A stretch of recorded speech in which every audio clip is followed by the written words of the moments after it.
inkuru nziza ya Matayo kigabane ca 18 kuva ku karongo ka 21 gushika ku 35 twinjiza kubona urukundo rw'Imana n'ibwirizwa ry'Imana rirutumirira kumera nkayo mu gutanga ikigongwe mu kuba abanyakigongwe nk'uko Imana yaturemye ari umunyakigongwe.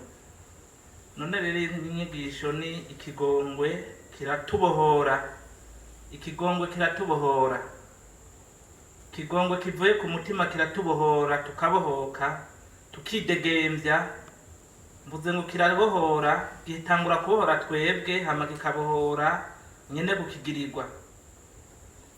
Iyi nkuru nziza rero twumvise iratwinjiza gose mu kuzirikana ico kigongwe kibohora n'ingene cogenda n'ingene kigenze. Nkako nyene urekuriye uwamugiriye nabi aba amubohoye, ariko ubwa mbere na mbere aba yibohoye we nyene. Uwutarekuri wamugiriye nabi aba muboshe kandi aba yiboshe nawe nyene. Umuntu rero ategerezwa kurekura n'itegeko ry'umukama. Ntarandiriye tuzirikane novuga nti ubwo buryohe bwo kurekura, uburyohe akanyamuneza kavuye ku vyamwa vyo gutanga ikigongwe kivuye ku mutima. Ariko tubizirikane dufatiye kuri izi ntambwe zitatu. Intambwe ya mbere tuzirikane iri jambo rishingiye ku kibazo ca Petero. Ubwa kabiri dushingire kuri iyi nyishu Yesu atanze. Ubwa gatatu dushingire ku ruhara rw'umwe wese, twebwe abantu, jewe wewe. Bwa mbere dufatire kuri iki kibazo ca Petero agize ati mugenzanje ancumuyeko, mwene wacu ancumuyeko nzomurekurira kangahe? Gushika kundwi. Petero mu kubaza Yesu ikibazo yari afise ingorane zikomeye cane zerekeye kurekura, ariko ko abajije araza kuronka umuco n'inyishu. Aka kantu k'ikigongwe karabakiye Petero cane, arumva yuko kagoye kandi arumva ko atojanirana. Niho ahejeje akabaza Yesu ati vyogenda gute mugenzanje ncumuyeko? Kumbura ashobora kubaza mu mutima ati ugumye urekura bo kugenderako. Hariho n'igihe yagira ati eka shira ivyo bintu ntivyoshoboka, ntivyoshobokera umuntu, ntivyoshoboka. Ntivyari vyoroshe rero kuri Petero. Nico gituma abatumwa usomye mu gitabo mu nkuru nziza ya Luka igabane ca 17 akarongo ka 3 gushika ku karongo ka 5, abatumwa basabye Yesu yuko yobongerereza ukwemera. Yarahejeje kuvuga ivy'ikigongwe. Ahejeje kuvuga ivy'ikigongwe niho baca bagira babaza Yesu, babwira Yesu ngo abongerereze ukwemera. Nibi dusoma mu nkuru nziza ya Luka igabane ca 17 akarongo ka 3 nudukurikira. Agira ati uwe muvukana niyacumura muhanure, niyigaya umugirire ikigongwe, niyagucumurako agashikindwi ku munsi, akazi wawe agashikindwi avuga ko yigaye uramugirira ikigongwe. Abatumwa rero barahava babwira umukama bati twongereze ukwemera.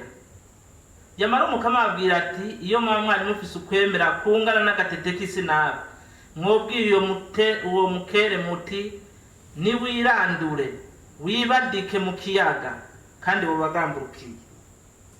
Petero rero ko abajije n'ivy'ukuri araza kumenya, n'ivy'ukuri ko abonye hafise ingorane akazibaza nyene gukiza ingorane, araza kumenya. Ibituma rero abantu barekura ibintu, ibituma abantu bareka kurekura ni vyinshi. icambere gihambaye ni ugukomeretswa n'ico umuntu aba yaragiriwe. Gukomeretswa n'ico umuntu yagiriwe cane cane kigirirwa n'uwo atari yiteze yuko akimugirira, biratuma umuntu atarekura. Ntagire rero umuntu afata minenegwe ikintu co kurekura, kuko iyo ubona utarekura hariho ikintu, haba hariho inzitizi. Inzitizi nazo ni nyinshi, nimpereye ko gukomereka. Gukomereka ukomerekejwe n'ico wagiriwe, ukomerekejwe kandi n'uwakugiriye nabi, bigaheza muri wewe, bikabyarira muri wewe kwigunga urwanko, ukagira uti jewe uyu muntu wapi, bikanka, ukagerageza bikanka kuko waseserewe. Iyo ni intambwe ya mbere ituma umuntu atarekura, ni igituma ca mbere. Ariko kandi hariho uwundi areka kurekura kubera akagagazo. Sinshaka kurekura, ndamubabaza banza ababare, ngire ndamutuntuze, atunture. Akagagazo murakumva, amanyama. Hariho n'ikindi ikindi kintu gituma umuntu atarekura, intambamyi, kubura ukwemera. Hagira uti ntibigishoboka, kwibaza yuko bidashoboka kurekura, ko bidashoboka. Hari abantu bagira bati ntibikunda kurekura, nta muntu arekura, nzorinda mba ntarekuye kuko ntibikunda, ntibibaho. Hariho kandi kuba kure y'Imana, muri make ubupagani nibwo buza abantu kurekura, buri mu bibuza abantu kurekura. Umuntu akagira ubupagani muri we. Ubupagani ni ukuvuga ico bitandukaniye ko n'ubugadara, nuko ubupagani nuko uwo muntu aba afise umutima uri kure y'Imana, akagira ati kutaba nk'Imana, kutagira urukundo rwuzuye nk'Imana, kubura urwo rukundo. Kuko burya umupagani, hajya bamura umupagani, abatavuga umupagani utarabatizwa ntabarakira inema z'Imana mw'ibatisimu. Izo batisimu nazo zitinjizamo ububasha bw'Imana. Bavuze ngo urukundo rw'Imana, bavuze ububasha bw'Imana. Mbere hari naho bavuze Imana ni rukundo. Turayibona henshi, na Yohana arabivuga. Turayibona mw'ibaruwa ryiwe rya mbere, kigabane ca 4, baruwa ry'umutumwa Yohana kigabane ca 4 akarongo ka 16, n'ahandi henshi ngo Imana ni rukundo. Ababuze urukundo ni ukuvuga ababuze inema z'Imana muri we, kuba kure y'Imana. Ariko kandi hariho iyindi mvo, kutamenya akamaro ko kurekura. Abantu barareka kurekura kuko batazi akamaro. Iyo umuntu yarazi akamaro ko gutanga ikigongwe, kandi ko ndavuga gutanga ikigongwe harimo no kucakira, kugitanga, kucakira, kugisaba. Kutamenya akamaro ko kurekura. Hariho kandi ikindi gituma ubwoba, ngo noba nisubije hasi, abantu ngo bantinye. Ariko kandi hari ikindi gihambaye, shetani. Hariho ikintu muri wewe, mu muntu, kiza kukubuza kurekura, ukumva ko wogira intambwe. Ndiko ndavuga kurekura, murumva no gutanga ikigongwe, kurekura uwangiriye nabi, ariko kandi n'uwakingiriye nkamurekurira. Ariko kandi hariho n'abandi bagira bati naratanze ikigongwe kenshi kudehukirwa, naratanze ikigongwe kenshi ubu numva. Cane cane iyo ukigirirwa, ukorerwa ikibi, canke ukomeretswa n'umuntu umwe, yamari wa wundi, haragera igihe wumva yuko ikigongwe caheze. Narahejeje kumurekurira iwanje w'ikigongwe caraheze. Abo narekuriye ni benshi, nawe nimaze kumurekurira kenshi, none ikigongwe caraheze. Nk'abantu usanga mukorana kubuzi, abantu usanga mubana, ukabona yama kugira vya bindi, abigira urekura. Kuburyo umuntu ashobora kugira ati abigira nkana, abingira kugira nze ndamurekurira. Ubu rero caraheze sinzosubira. Izo ni intambamyi n'ibintu bituma umuntu atarekura, ariko hariho n'ibindi. Ibyo byose rero mvuze n'ibindi ntavuze mwebwe nyene muzi mubona cyangwa wese afise mu mutima, ibyo byose biratuma umuntu agira ingorane yo kurekura. Muca mutegera rero igituma abatumwa babwiye Yezu ngo twongerereze ukwemera. Byari bikenewe yuko babaza ico kibazo, kandi bari bakeneye inyishu y'ukwemera. Bari bakeneye ukwemera kugira ngo by'ukuri bishoboke yuko bashika kuri iyo ntambwe ihambaye. Ingingo ya kabiri rero, inyishu Yezu abahaye. Ku kibazo ca Petero, Yezu yishuye adahigimanga ati sinkubwiye gushika ku ndwi, ariko kugeza kuri 70 ku ndwi. Sindakubwiye kugeza ku ndwi, ariko 70 incuro indwi. Indwi murabizi ko ari igitigiri cikwiye, cuzuye, gishitse. Yezu rero avuze ati 70 incuro indwi, yababwiye yuko hageze ko batanga ikigongwe ibiharuro bihagarara, ibiharuro bivemo. Nukuvuga ko bategerezwa gutanga ikigongwe igihe cyose. Kubiza ibiharuro n'ababiharuye neza basanze avuze ngo 70 ku ndwi, ku munsi umuntu yotanga ikigongwe uko iminota 2 iheze, akaba amaze atanze ikigongwe. Uko iminota 2 iheze atanze ikigongwe, yibagiye kugitanga uko iminota 2 hagahera nk'iminota 4, aca gitanga ku munota. Bafatiye ku masaha ari ku munsi, basanga amasaha umuntu aba adasinziriye, bafashe ko umuntu asinzira amasaha 8 ku munsi, umunsi nawo bisa amasaha 28, basanga amasaha umuntu aba adasinziriye ashobora guhura n'umuntu cyangwa kuvugana n'umuntu na amasaha 16. Ayo masaha 16 nayo bikaca bihura n'incuro 70 nukuvuga mu masaha 16 umuntu akaba ari ku incuro 490, nukuvuga 70 amasaha 16 akaba ari ku incuro 490, nukuvuga yuko aca arekura incuro 30 ku isaha ubigabuye. Ukaca nivyo bica bivyara rero kurekura rimwe ku minota 2. Aha rero bica bisigura yuko hageze ikigongwe ataguharura. Camuraba nk'uyu mwanya tuba tumaze gutanga ikigongwe kingana. Ku buryo rero umuntu aca asanga ukurikije itegeko rya Yezu kandi rihambaye, abantu dufise amadeni menshi y'ikigongwe. Kuko haraho rirenga udatanze ikigongwe.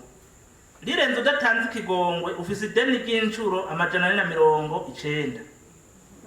490 ku munsi. Ayo 490 ku munsi, murumva ku minsi 10 ni 4,490. Ku minsi 100 ni 49,000. Sivyo none? Ku minsi 100 ni 49,000. Ku mwaka ucugwiza na gatatu n'ibice bitandatu. Nukuvuga ni ibihumbi. Uravye rero ku munsi canke ku kwezi urashobora guharura akomaze gutanga ikigongwe.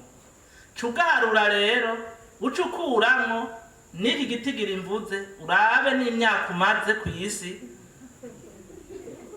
Imyaka umaze ku isi umukama ntiyabiguharurira. Nukuri niho tugaduti deliberation abize ku ibyo bita deliberation mu mashuri, naho umuntu azoba ari umunyakigongwe gute ogira uti none mukunderebera yogira hahere yabaga reka tuwe ko afise 10 kwijana, nitwasanga afise 49 kwijana bura rimwe, sawa turaheza tuyamuhe. None 49 kwijana no kuvuga hafi gice, nuko umuntu abatanga n'imiburi 445 atanga ikigongwe 240 na 40 umuntu arekura ku munsi n'imiburiburi inshuro 245 ku munsi turazishikana.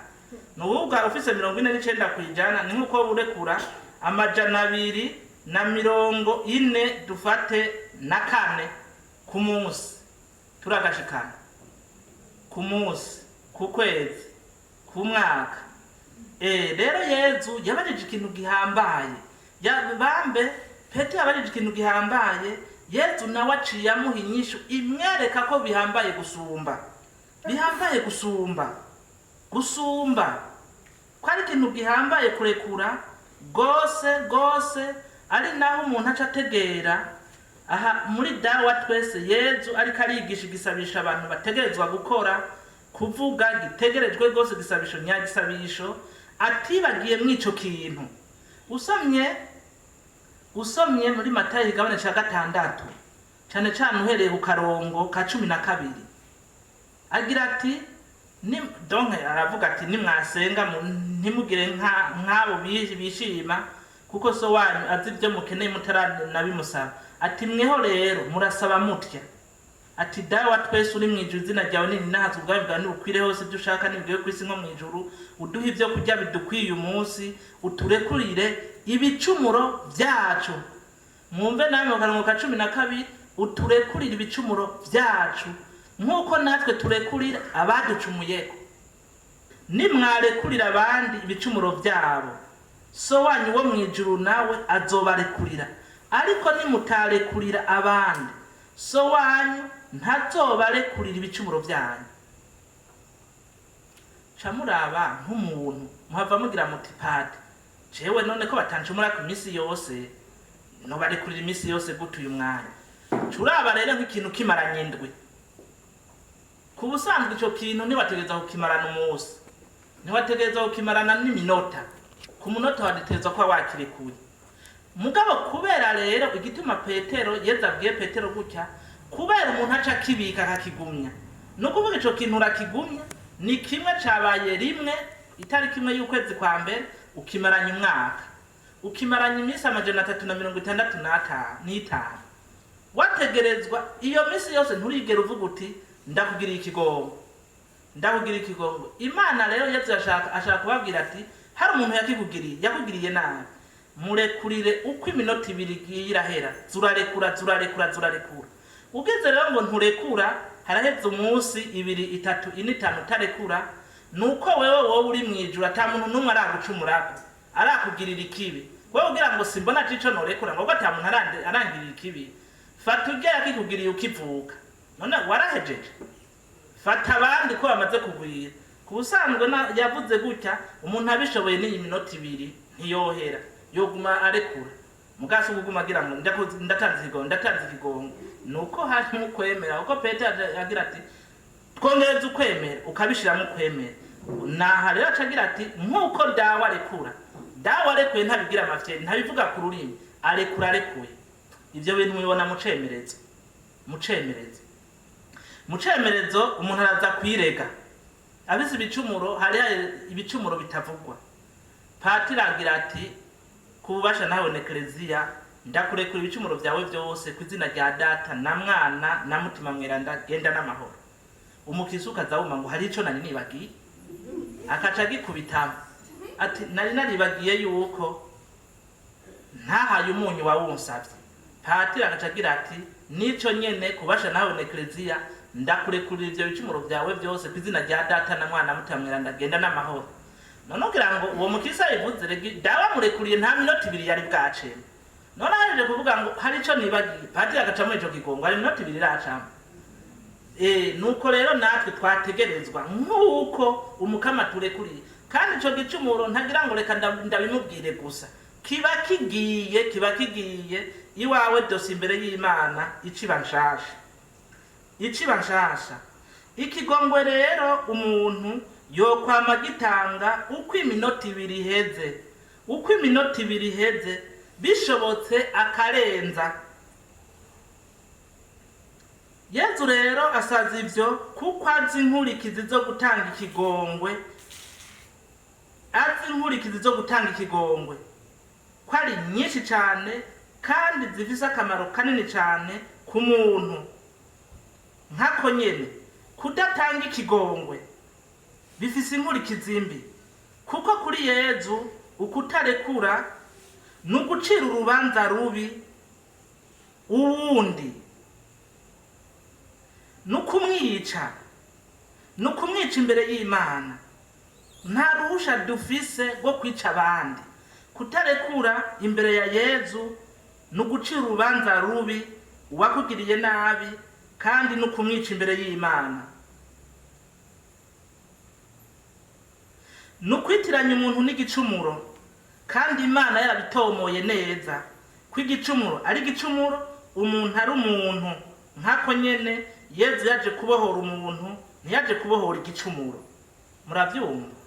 Yezu yaje kubohora umuntu. Wewe rero ubufashe ico gicumuro, iyo utarekuye ubufashe umuntu n'igicumuro ugapoperanya, ubumugize mubi, kandi Imana yamugize umuntu mwiza. Muri ico gihe rero uba wiboshe wewe nyene, kuko ivyo umushizeko bikugarukako. Umugize mubi ni utangura kuba mubi, ngo wambwawe umwisimbwa, ubushatse kuvuga ko nawe uriyo, kuko mwabumbye mwibumba rimwe. Twavuye mu gashiro k'Imana twese.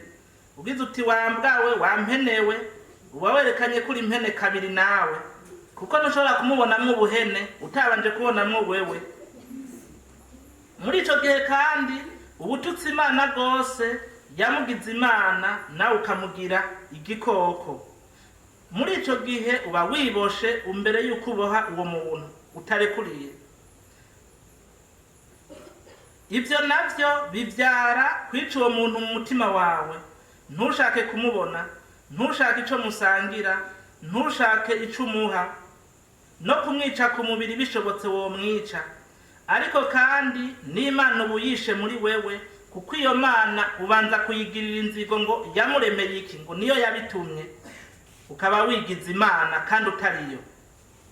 Kuvy'umutima ntubugisenga neza, naho wosenga ntutera intambwe ku mutima, kuko hariho urubuye wamaze gutangiriza ico gisabisho. Uca utakaza ukwemera, Shetani neti nakubonye ukacuba mubi gusumbya umwe yakugirira ikibi, umwe wanka kurekurira. Kubusanga utarekuye niwe uba mubi gusumbya uwakugiriye nabi, niwe uba mubi. Ntavyo tubona ntitubizirikana. Nico gituma ku mubiri ubwo bubi bw'indani buvyawe n'inzigo, buvyawe no kutarekura, bivanye n'ivyo wagiriwe, buca no ku mubiri buseruka. Umuntu aragwara, ugasanga umuntu yaragwaye akabonge, ingwara zitandukanye, cyo bita depression. Akagwara ingwara zatumye kubera umubiri, umutima waboze n'umubiri ugashikirwa, ugasanga arafise ingwara. Burya ntimwibaze yuko depression ziva ku bindi, ziva ku byo twagiriwe bikatugumamo. Abahinga rero mu kwemera baravuga yuko umuntu atanga ikigo afise iyo ngabirano yo kurekura vy'ukuri, afise iyo nema, afise uko kwemera, yaronse uko kwemera, arekura uko yagiriwe nabi, usanga atangwara n'imwe. Izi ngwara ziterwa n'ivyo bintu, izo ngwara za depression, izo ngwara z'ibikatana n'imwe atayafise. Baguma rero bagukubita nawe ukubita, urasara bagasara, mgatangura gusara wewe, atangura gusara wewe, awundi waza gusara mu nyuma. Mukudusaba rero gutanga kurekura imisi yose, kandi bivuye ku mutima. Yezu ashaka yuko tubohoka twidegembya nk'abana b'Imana. Yezu ashaka yuko tubohoka twidegembya nk'abana b'Imana, tukidegembya, tukabohoka Shetani, tukabohoka ku mutima, tukabohoka ku mubiri. Shetani igahunga, umutima ukaremuruka, umubiri ugakomera, tukidegembya nk'abana b'Imana. Imbere yo kugira uruhara rwanje, nuko nobanza kumenya abo norekurira. Abo norekurira bari migwi gutatu. Mana bwa mbere, kuko iyo Mana niyo umuntu acumura ku bwa mbere, kuko niyo abanza kugambararira. Twategerezwa kugamburukira Imana. Umuntu yategerezwa kugamburukira Imana akaba nkayo, kuko yadushizemo agashusho kayo ko kugira urukundo nkayo. Tuba twarayihemukiye rero, tuba twarazibiye amarobine, no kuvuga tuba twarazibiye imihora y'inema zayo, kuko twanse gutanga ikigongwe, twanse ko iyo mihora ishikana inema kuko yagenewe. Bwa kabiri, kwirekurira jewe nyene, nkiyakira jewe nyene, nkemera ko ntari mweranda, ko na jewe nkora amakosa, nkemera ko nagize uruhara muri ico kintu cashitse. Ubwa gatatu, kurekurira abandi, kurekurira uwundi woyangiriye nabi. Murumva ko yangiriye nabi azabugira gatatu, guhera ku Mana, hanyuma jewe, hama uwundi, kuko Imana yaradushubije hamwe muri Yezu Kristo. Ariko kandi nitegeko ry'umukama yuko dutegerezwa kurekurira abatugiriye nabi. Uruhara rero rwanje mu kurekurira abandi bivuye ku mutima, kugira nidegembye nibohokere, nuko ico mpamagariye ubwa mbere kurekura ataco nsavye. Ubwo nibwo ruhara rwanje rwa mbere, ataco nsavye. Pardonner sans condition. Ntibikenewe rero ko barinda kuza kunsaba ikigongwe. Barinda kugira ngo hewe ngo ndagusavye ngo ngirire ikigongwe. Ngo ndagusavye ngo ngirire ikigongwe. Canke ndagusavye ndaguha ikigongwe. Ndagusavye ngirire ikigongwe. Ntibikenewe. Mubu mutima ugira uti nakurekuriye, nakubohoye. Wewe nyene ubanza ubirekure mu mutima. Ibindi biseruka na hanyuma. Ibindi biseruka iyo bishoboka. Nizindi ntambwe. Wewe ubanza kumurekurira muri wewe atawundabona. Ibi bintu bitatu bikaba, iyi Mana ukayirekurira, wewe ukirekurira, hama ukamurekurira uti ndakurekuriye kandi ndakubohoye. Ibyo wangiriye byose ndakurekuriye kandi ndakubohoye. Hari ikintu mwari kwibaza ko nari kuvuga ngo ndatanze iki, ngo ndakurekuriye kandi ndakubohoye, nuko ndavyibagiye. Ukurekura sukwibagira nca ndabishikako. Ico ni cambere, uruhara kurekura ataco usavye. Kumenya ko ikigongwe ari ingabirano y'Imana. Yezu ati tutari kumwe ntaco mwokwishoboza. Inkuru nziza ya Yohana 15:4-4. Iyo wemeye kurekura, mutima mweranda acaza kukuzura, akarangura ico gitangaza muri wewe no muri uwugira ugihe. Iyo wemeye kurekura, mutima mweranda acaza wenyene akarangura ico gitangaza muri wewe no muri uwo ugira utangi kw'ikigongwe, ugira urekurire. Sici wacu rero nukubimenya ko ari cyo mukama. Umwe arahati je bandoga bankubita bantera amabuye, ngasanga banteye amabuye. Ibyo ni by'abantu bivugira ngo banteye amabuye, ngo nkaja kuyakuzayo, ngo ngasanga nshitse muhira banteye ayandi, ngo nkagenda ngo nsanga banteye ayandi. Aho turatwereka ahantu wayarunze ngo ntaboneka, ngo banteye ayandi, mubahinduye bantera imisumari. Ngo muntu wo murekurira gute? Ngo nkagenda bakayankuramwo, ngo hanyuma ngo ngasanga banshubijemwe ayandi. Ngo ngire njyame ngo ngasanga amahembe y'inka ngo bayanteze. Ngo uwo muntu wo murekurira ngo kandi mubana. Ngo uwo murekurira gute? Ngo nzorinda mana murekuriye nawe ayo mabuye n'amahembe azokuguma mutagira. Nukuvuga yuko ukurekura niko inema y'Imana iza, mutima mwirandaza akarangura ico gitangaza muri wewe. Uwo muntu agutera amabuye akabohoka. Hari umuntu yavuze ati igituma umuperezida yitwa Hitler yamaze abantu bamaze kumenya ikibiciro, bagumye bavuga bamuvuma ngo uragapfa Hitler uragapfa. Uko agira ngo uragapfa niko yasara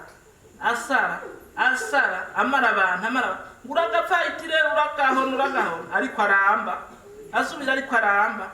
Ngo habaye abantu bagira intercession, barasenga bagira bati, bafatiye kuri iri jambo ngo duhezagira abatuvuma, baca batangura ngo kumusabira. Bari mu monasteri baramusabira bahezagira Hitler, izina rya Hitler ngo nirije mu ijuru, izina rya Hitler ni geranda, itere mweranda dusabire, itere mweranda dusabire, itere mweranda hinduka, itere mweranda turagukunda, itere mweranda ibyo ukora si wewe uragwaye none Yezu nagukize ebye bica birahinduka ingwano kirahinduka. Burya nta warazi ko abadage bazotsinda, bari baramaze kwiheba ubusi yari hebuye bica birahinduka. Abaragiye no ukabona umuntu ntibiribwa, umuntu yagusheshereje, umuntu akaze cyane cyane ari hejuru ubwira uti nzopfa ntarekuriye, uzomuvugira ishapure muvugiriro za umuheza. Iyo uhezagiye nukuvuga iyo urekuye kurekura n'ingabirano y'Imana, Imana ica yikorera. Kugira ikigongwe ni gukorwa cyo gushaka decision, gufata ingingo. Ubu bageze igihe bavuga ngo nukwihenura, kwihenura ngo reka nihenure, ndihenuye, ndishituye, nishiture, ndihevye. La decision nuguhitamwo, nugufata ingingo, nuguhaguruka.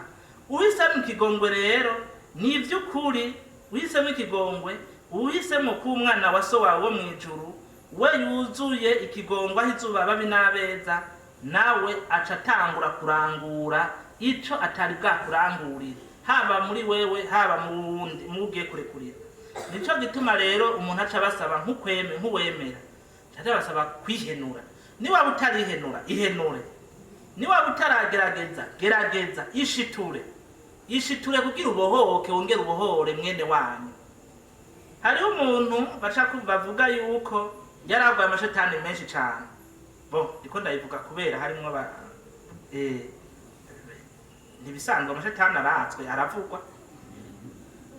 Ati wewe ikizokubohora, wewe kizokura ayo mashetani no gusaba ikigongwe. Ati kuko shetani ntiyigeze isaba ikigongwe na rimwe, ntiyigeze isaba ikigongwe. Namuzingurube Bibiliya mugasanga hano shetani yasabye ikigongwe, ngo ndasabye ikigongwe, muce mumbarira. Acagira ati aravuga ngo ndatanze ikigongwe, agize ngo ndatanze ikigo, ururimi acara abanyamurage. Ubicaye mbwira ngo uragavuta bivuze, nguragavuta bivuze, ngumva amatuje tujahe, nguragavuta bivuze, avuze ngo ndatanze iki, aho yavuze ngo go, acara abanyamurage. Muga abaye nyamurage aca muvugira mu mashetani, ngo tujahe, ngumva amatuje tujahe, ngo tujahe. Yo yarazi ko nabango ndatanze ikigongwe kubangiriye nayo azoba yasohoye, aca abanyamurage bati turabumvise muragapfa mutabaye amashetani. Baca bagenda rero bagira ngo bamusabira basaba ngo turatanze ikigongwe mu izina rye, turatanze ikigongwe kubera ntuze y'abatije, turatanze ikigongwe muri ntuze, dufate ko yoba yitwa Nyankurubike. Turatanze ikigongwe mu izina rya Nyankurubike, turatanze ikigongwe mu izina rya Nyankurubike, turatanze ikigongwe mu izina rya Nyankurubike. Ngo noneho biramusabiye ikigongwe ngo turigiriye. Bari barasenze barasenga bararuha barahwera, barasuka kwa amazi, baragiriki, barasuka kwibiki, ntaco batagize. Abarabohotse. Ishiture nawe, ishiture wubahuke. Iyo rero uhisemo ikigongwe, ubuhisemo ubuzima. Kubohora d'abord, kubohora uwo muntu urekuriye no kwibohora wewe nyene. Ubuhisemo gutyororwa no gutyorora purifye uwo muntu ugiriye ikigongwe, ubumwogeje. Ubuhisemo kumubohora, ubuhisemo kwibohora, ubuhisemo kumutyorora, ubuhisemo nawe kwityorora. Ariko kandi ubumwambitse zera nawe wawiyambitse zera. Umuntu uramubona ukamubona, mugo umubona ukundi gushasha, umengo niho ukimubona, nusubira kumubona mwejo haheze, nawe nusubira kwibona mwejo haheze. Ubu nukuvuga ubu mutyoroye, ubu mwambitse zera, ubu mubyaye gushasha, nawe wawibyaye gushasha. Ini nouvelle naissance, ucuba mushasha nawe akamushasha, mubona gushasha nawe akakubona gushasha. Ibintu muri we biba bishasha, nawe muri we biba bishasha. Muca musubiza hamwe, mucamwe abana b'Imana, mucamwe ico mwaremewe. Ku busanzwe umuntu atarekura cyangwa umuntu adatanga ikigongwe, atakira ikigongwe, abashatse kuntaba amfete, abashatse nturekuriwe iyo utarekura kuvuga ngo ndi umwana w'Imana. Kuko umwana w'Imana ni umwana wa data, asangiye kamere na data, bagasangira umuryango na data na mutima mweranda. Muri byo rero urekuye acasa nabo nubwo hacaba ubumwe, ntibisigura kwibagira ariko no kubona ibintu gushasha. Uburyo rero bwo dufasha kurekura bivuye ku mutima n'ubuhe ni bwinshi cyane, ariko ndababwire bukeye. Uburyo bwo dufasha kurekura bivuye ku mutima kugira ngo twidegembye, tubohore na bene wacu. Ikintu ca mbere gihambaye gose gusumba ibindi ni ugusenga. Petero agize ati, Petero abatumwa babwiye Yezu ngo abongerereze ukwemera, ahejeje kubabwira ivy'ikigongwe. Abongerereze ukwemera. Nawe ati ya mwari mufise ukwemera kungana n'agatete agatete gatoya, mwobwiye umusozi ukaja hariya, mwobwiye iki giti kikava ngaho kitera hariya. Ukwemera abantu bareka kurekura kubera kutemera. Gusenga rero, gusenga nukuri. Gusenga neza n'inzira y'ukubohoka, n'inzira murambabarira, n'inzira n'irembo ry'ikigongwe. Gushengera Yezu mu Karisiya ugomba kureka uko utanga ikigongwe, ushobora gutanga ikigongwe, urabona ubwiza bw'Imana. Uregera Yezu ukabona ubwiza bw'Imana bukakwinjiramwo. Umutima wa Yezu arakwinjiramwo, akakwinjiramwo ugasa nawe, ubwiza bw'Imana bukakuzura, amaso ya Yezu akinjira mu maso yawe, ukabona ibintu gushasha. Umuco wa Yezu ukakwinjiramwo, umutima wa Yezu ukakwinjiramwo, ikigongwe kikakwinjiramwo. Gutyo aho wabona kubona ingorane ukabona ubwiza. Kandi muri ico gihe Yezu acaheza akagukiza ibikomeye n'ibyagusesereje. Gutyo ukidegembya, wumva imbere yiwe, wumva ugira uti simbona ndashitse kwa naka, simbona ndavuye imbere ya Yezu ngo nshike hanze mpeze ubwiza ndose n'iriteka ndose ngo ndarironse mwene wacu, ndamubohore kuko nani ndabohotse. Ico ni cambere. Ica kabiri, ubundi buryo bwa kabiri ni ukuninahaza Imana. Gutangaza ubwiza bw'Imana n'ibikorwa yakoze bituma tubona ibyiza byinshi Imana yadukoreye birengeye na kure ivyo uwo twanse kurekurira yatugiriye. Ruwanje rero igisabisho twariko turagira mu kanya, iratwinjiza mu kigongwe c'Imana, iratwugururira umutima imbere y'Imana, tukabona ubwiza n'ivyiza vy'Imana. Ka kantu kamwe twari twarajinyikiye ko ari ubusa, nta nusubira kukabona. Yati ahubwo nari naritangiriye jewe nyene, nari naratangiriye inema. Uca usigara ubona Imana idudubiza muri wewe, ubwiza bw'Imana bududubiza muri wewe, ukacururumba ubwo bwiza kubera wabonye ibyiza biri muri yo, bikakuzura byakwinjiye, gushika gutanga ikigongwe biraheza bikoroha. Nico gituma igisabisho abantu benshi batuntuye ku mutima babajana ahantu baninahaza Imana. Ariko rero si kugira ngo bururu sukwikura intege, nuguhamagara ububasha bw'Imana bukaza. Ikindi, ubundi buryo bwo gusenga ni igisabiro cyo guhezagira, prière de bénédiction. Guhezagira, duhezagira abatuvuma. Muri ico gica sabisho dusaba Imana ngo ihezagire watugiriye nabi, ihezagire na wangiriye nabi, yongera impezagire. Ico gisabisho rero kirahambaye cyane kuko gituma nishushanya n'Imana igirira ineza ababi n'abeza. Kinyinjiza mu rukundo rw'Imana, maze amajambo mvuga meza agatyorora umutima wanje, akongera akangira mwiza, akagira na mwiza ujya muntu yancumuyeko, nkaca nidegembya no mu kumuha ikigongwe. Uwuzi guhezagira neza Imana aroroherwa no gutanga ikigongwe. Uwuzi guhezagira neza Imana aroroherwa no gutanga ikigongwe. Iyo mpezagiye Imana mu rukundo, binjana no guhezagira abantu bose, gutyo n'uwo yangiriye nabi akabarimwo, kandi nta nguvu ndabishiramo, birizana. Bituma rero ntasubira kwiyumvira nabi muri jewe, kandi ntasubira kumva nabi wangiriye nabi, kwiyumvira nabi wangiriye nabi.